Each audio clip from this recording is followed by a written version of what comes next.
அஸ்ஸலாமுஅலைக்கும் friends, welcome to my YouTube channel. இன்றைக்கி நாங்கள் pan pizza எப்படி செய்கிறோன்னு பார்ப்போமா. ரமஜான் ஸ்பெஷல் ரெசிபீஸ் முடிகிற கட்டம் வந்துடுச்சு. அதுக்குள்ளே நான் உங்களுக்கு பேன் பிஸ்ஸா எப்படி செய்கிறேன்னு காட்டுறேன். வாங்க வீடியோவுக்கு போவோம். வீடியோவை ஸ்கிப் பண்ணாமல் பாருங்கள். பிடிச்சிருந்தால் லைக் பண்ணி உங்களோட ஃப்ரெண்ட்ஸோடு ஷேர் பண்ணிக்கோங்க. நான் இன்றைக்கி 3 கப்ஸ் மைதா எடுத்துக்கொள்கிறேன். நான் இன்றைக்கி கொஞ்சம் கூடுதலாக செய்ய போகிறேன் பேன் பிஸ்ஸா. ஸோ அதனால் 3 கப் மைதா எடுத்துக்கொள்கிறேன்.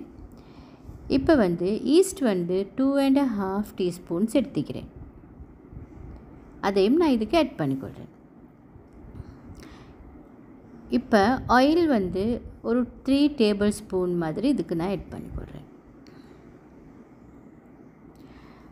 அதே மாதிரி தேவையான அளவு சால்ட்டும் ஆட் பண்ணிக்கொள்கிறேன். இப்போ இதை நார்மல் வாட்டர் ஆட் பண்ணி நாங்கள் நல்லா இந்த டோவை மிக்ஸ் பண்ணிக்கொள்வோம். இன்றைக்கி இந்த பேன் பிஸ்ஸாக்கு எனக்கு ஸ்டிக்கியான டோ ஒன்று தான் தேவை. ஸோ நாங்கள் இன்றைக்கி ஸ்டிக்கியான டோ ஒன்று செஞ்சுக்கொள்வோம்.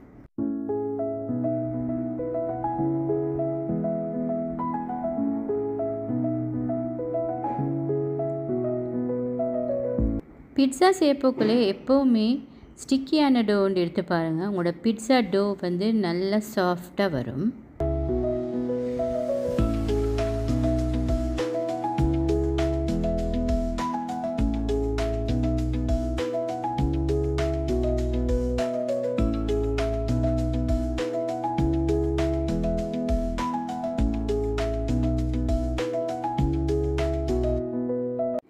இப்படியே நாங்கள் நல்லா டோவை கொஞ்சம் நீட் பண்ணிக்கொள்ளணும்.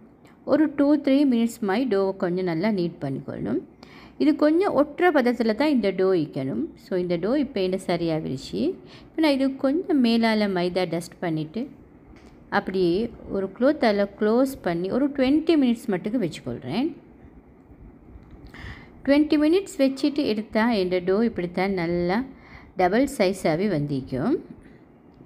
இப்போ இதை நான் போர்டுக்கு ஃப்ளார் டஸ்ட் பண்ணிக்கொண்டு அதில் போட்டு இதை நான் 4 பீசஸ்க்கு டிவைட் பண்ணிக்கொள்கிறேன்.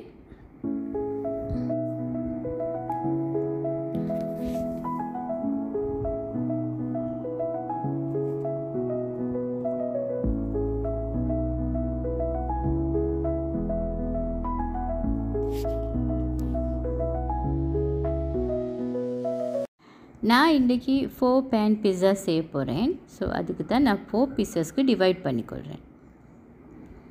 இந்த பேன் பிஸ்ஸா ஒரு அளவு திக்காக தைக்கணும். நல்லாவே தின்ன வந்தால் அது நல்லாவே முருவி ரோஸ் ஆகிடும். அப்போ அது டேஸ்ட் இருக்காது. ஸோ நான் இந்த அளவு ஒரு பீஸ் எடுத்துக்கிறேன். எடுத்து இப்போ இதை நான் ரவுண்ட் ஷேப்புக்கு நல்லா தட்டி கொள்ள போகிறேன். இப்போ இதை நான் ரவுண்ட் ஷேப்புக்கு தட்டி கொள்கிறேன்.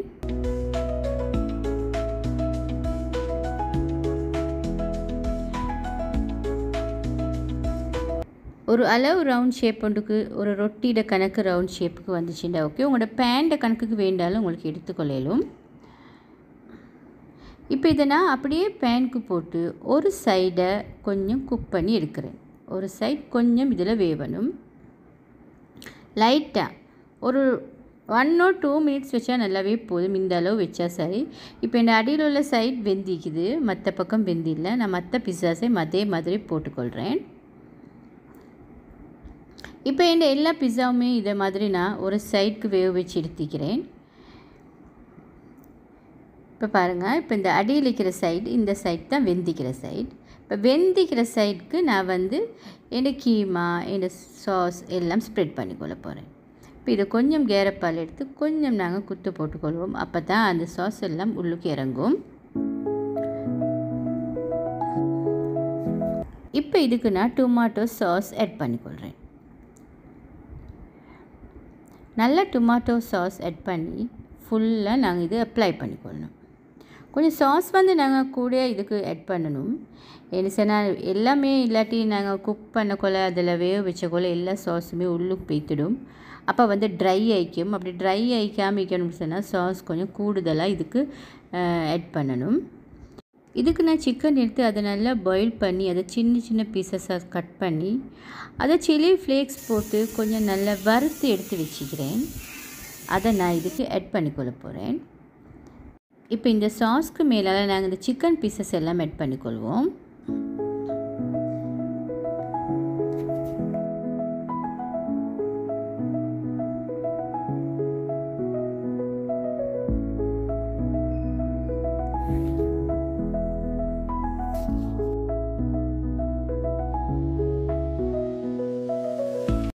இன்னைக்கு நான் டொமாட்டோவும் கேப்சிகமும் ஆனியனும் ஸ்லைஸாக கட் பண்ணி வச்சுக்கிறேன். அதையும் நான் இதுக்கு ஆட் பண்ணிக்கொள்கிறேன். ஃபஸ்ட்டுக்கு நான் டொமாட்டோ பீசஸை இதுக்கு ஆட் பண்ணிக்கொள்கிறேன்.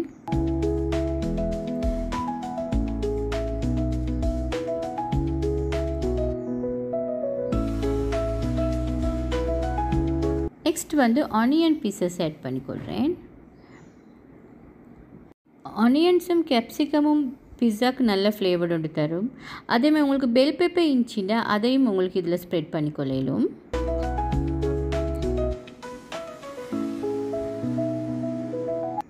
இப்போ நான் இதுக்கு மேலால் மொசரெல்லா சீஸை ஸ்ப்ரெட் பண்ணிக்கொள்கிறேன்.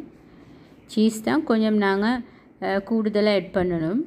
ஸ்ரீலங்கா பொறுத்தவரையில் சரியான எக்ஸ்பென்சிவ், எடுக்கிறதுக்கு சரி கஷ்டம். இருந்தாலும் பேன் பிஸாக்கு இல்லாட்டி சும்மா பிஸாக்கு சீஸ் இல்லாட்டி அதில் வேலை. இப்போ நான் இதுக்கு சீஸ் நல்லா ஸ்ப்ரெட் பண்ணிக்கொள்கிறேன். இப்போ நாங்கள் இதை பேனுக்கு போடுவோம். நல்லா நாங்கள் கொஞ்சம் பேனில் எப்படியுமே ஒரு 6 to 7 minutes பேனில் வைக்கணும். மீடியம் லோவில் வச்சுக்கோங்க கேஸை. இப்போ இதை நல்லா ஒரு லிட்டால் ஏர் டைட் நல்ல லிட்டோண்டால் கவர் பண்ணிக்கொள்ளும். கவர் பண்ணி ஒரு 2-3 minutes வச்சுட்டு எடுத்தால் இப்படி தான் இந்த சீஸ் எல்லாம் மெல்ட் ஆகிக்கும். அதுக்கு மேலால் நாங்கள் வந்து சில்லி ஃப்ளேக்ஸ் கொஞ்சம் தூவிக்கொள்வோம். அப்போ எங்களோட பிஸா ரெடி ஆகிடும். இதே மாதிரி எனக்கு இருக்கிற மற்ற பிஸா எல்லாத்தையுமே நான் செஞ்சுக்கொள்கிறேன்.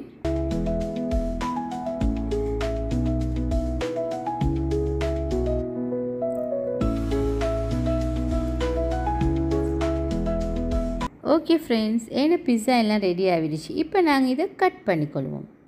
பிஸா கட்டர் ஒண்டி இருந்தால் ஈஸியாக கட் பண்ணிடலாம். நான் இன்றைக்கி நைஃபால் தான் கட் பண்ண போகிறேன். இது வந்து அடிப்பக்கம் ரோஸ் ஆகாமல் கணக்கு எடுக்கணும். அப்போ தான் நல்லா இந்த சாஃப்டாகிக்கும். இப்போ நாங்கள் இதை கட் பண்ணி டிஷ்க்கு சர்வ் பண்ணிக்கொள்வோம்.